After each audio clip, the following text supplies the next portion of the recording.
Hello there, a very good day to you. We start in the UK today with the Privilege Committee investigating the former Prime Minister Boris Johnson's Partygate denials. Well, it's not expected to release its report until next month. This comes after the UK's Boris Johnson submitted a 50-page dossier in his defence over the Partygate scandal.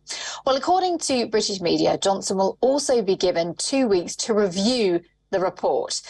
Johnson's taxpayer-funded legal support is expected to last until the 30th of April. Well, according to Johnson's spokesperson, the Privilege Committee will try to defame Johnson's political position, and the evidence provided by him will show that Johnson did not knowingly mislead the Parliament. Well, according to reports, Johnson will release messages that will show how some senior figures at Downing Street believe the gatherings were protected by the workplace exemption in the lockdown rules.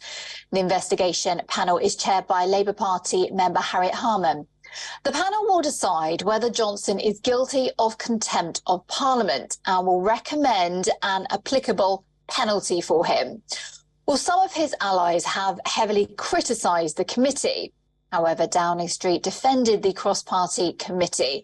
Well, earlier, Penny Mordaunt said that the attacks on the committee are a very serious matter.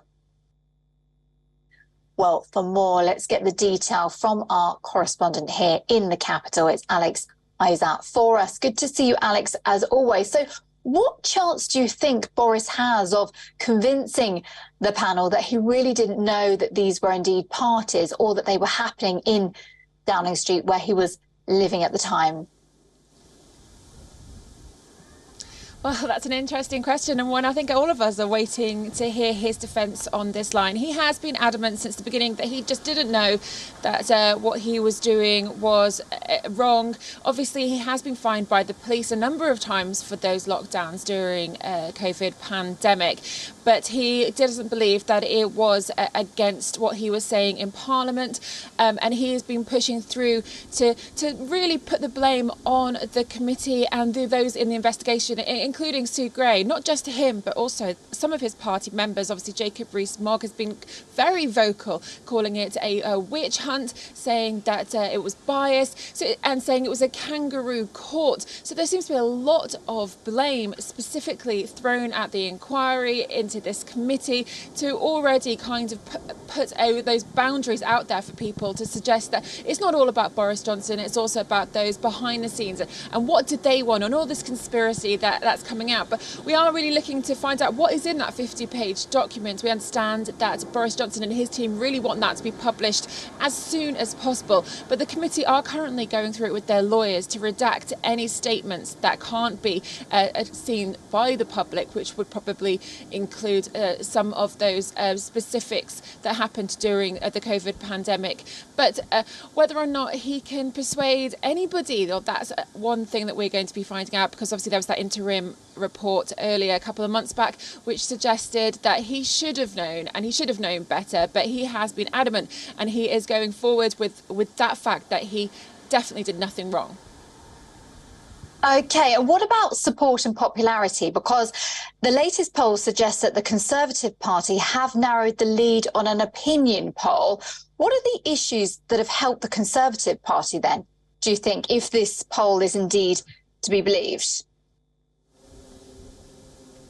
Well, the interesting thing about this poll, that it does seem to be a bit of an anomaly. The Delta poll that you're talking about is one of a couple of polls that have been out recently. Now, the Delta poll has suggested that the Conservatives are closer to the Labour Party going forward.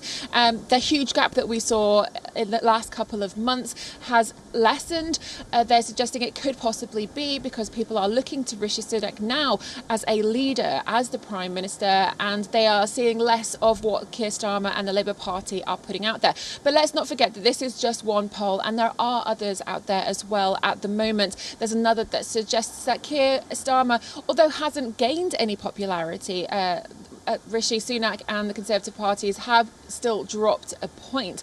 But generally, the UK public just wants to be able to trust the government, but they aren't seeing that at the moment. When you go and talk to people on the streets, it isn't really about the nitty-gritty of what's going on within the House of Commons. It's about how are they getting help? How is the cost of living affecting them? Where are the cuts to prices? Where are the cuts to fuel? We're still seeing the banks playing a huge part. Mortgages are still going up. All of those things are what are on the UK public's minds. Rishi Sunak, of course, has had some positive feedback with his Windsor framework, but now we're hearing that it may not go all the way through because of those backbencher Conservatives. And a lot of people are also asking, why are the Conservatives still having this infighting? Boris Johnson is unlikely to be coming back from this Partygate scandal, whether or not he gets suspended or they allow him to get off as he has his defence put in place. So the Conservative members need to really be backing their Prime Minister, and that is Rishi Sunak. And I think the public really want to see a united party, and that we'll probably see in polls going forward. It's not that long now until we have May, and some by-elections are coming, and that will give us a firm understanding of what the public really think. Yeah, you covered a lot there, Alex. Thank you so much. And, you're right to point out, are the public in support of this? We've got the cost of living crisis, of course, going on. And with this poll, we never know here in England, do we, how accurate they are. But we do, like me and Alex, we're political geeks. We live our lives by them sometimes. Alex Isaac, thank you so much indeed, our chief correspondent here in the British capital.